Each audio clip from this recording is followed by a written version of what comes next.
Introduction to short sales. Look, as mentioned, markets shift and markets crash. That's the ideal scenario to be prepared with this course in hand, but also understand that people's circumstances change all the time. And even in today's market, even in 2019, our market's still strong. I still think something's gonna come pretty soon. So if you guys are watching this in 2019, 2020, 2021, it's gonna be the ideal time because you know, our market may shift, our market may crash, and you guys are gonna be able to list a lot of short sale properties if you follow this to a T. Now, what I want you to do is, if you're in a larger town, you probably have access to the Clerk of Court's website. Now, the Clerk of Court's website records all the documentations. They record deaths, divorces, lawsuits, properties, and lis pendens. Lis pendens is what you're gonna wanna find on the Clerk of Court's website. I'm gonna jump over to ours, which is Lee County, and show you a little bit around of what I'm looking at right now. And what you're gonna see is, you're gonna see the lis pendens being filed daily, even in our market that's a quote unquote healthy, strong real estate market. All right, guys, as mentioned, I'm on leeclerk.org. This is for Lee County in Southwest Florida. Just go ahead and type in or Google your area. Just type the county or the city that you're in and put Clerk of Courts. Many areas have the website, searchable website that you guys can set up. You probably want to find official record search, and then it sometimes will lead you into something else where you have to accept all the terms and so forth. From here, I'm going to go to document. Now we want to do lis pendens, so I'm going to go here. Again, as previously mentioned, this is where you can find all the different recordings as well. We're going to search for the lis pendens, but remember, you guys can even get into probates and other other important documentation from here as well. But right now, for this purpose, we're going to find lis pendens. Select those. We're August 25th, 2019, so I'm just going to do from the beginning of this month. So what is that, 25 days, and let's see what comes up.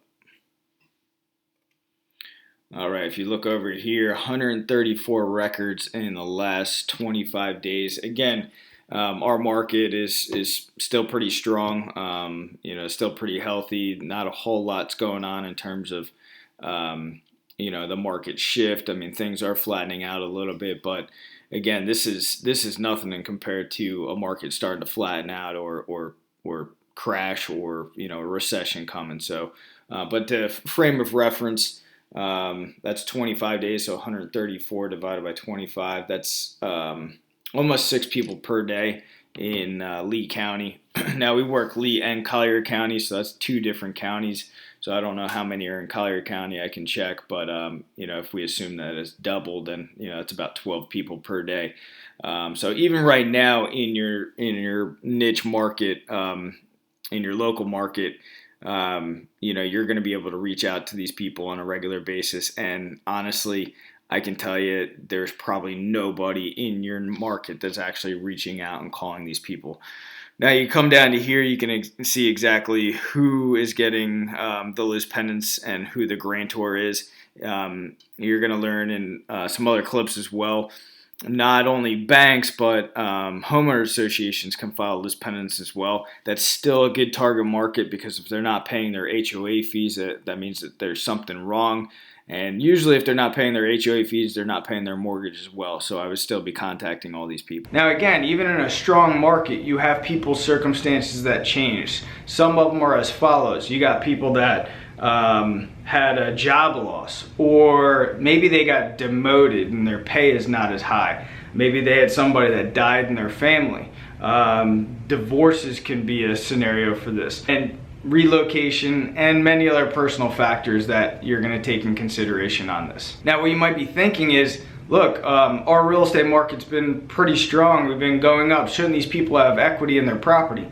I don't know. How many people have you sold real estate to that leverage literally 100% or 96.5% for FHA, or even some of the new conventional programs that are only requiring 5% down.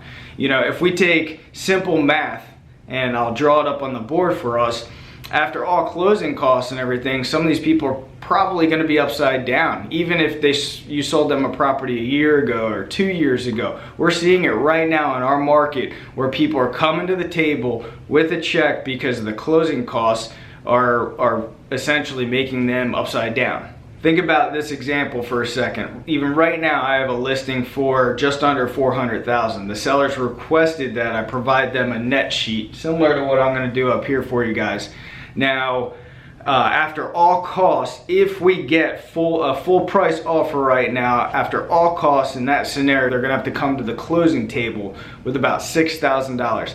Personally, I don't think that they're gonna get $399,000. I think they're probably gonna get closer to $375,000. So if we do quick math, that's $25,000 plus another $5,000. You're talking almost $30,000 that they're going to have to come to the table with. I've already prepared them for this.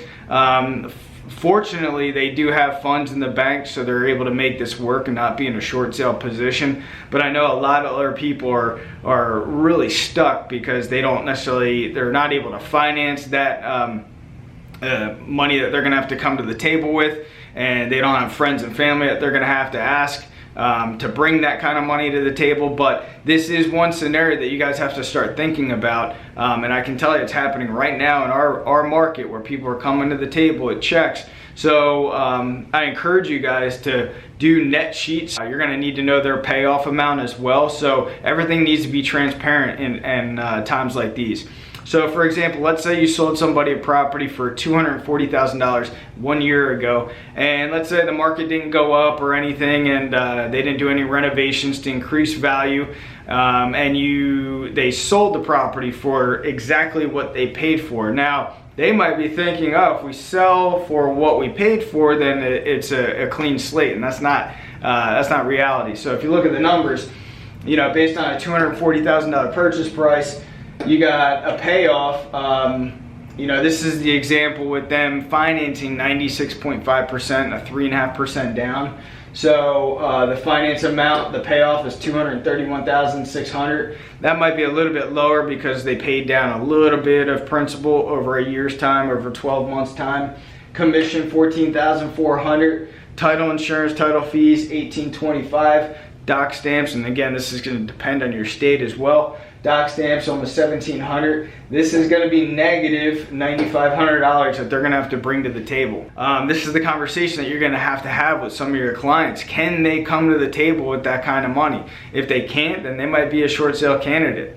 And this is all the things that you guys are going to have to work out and run numbers.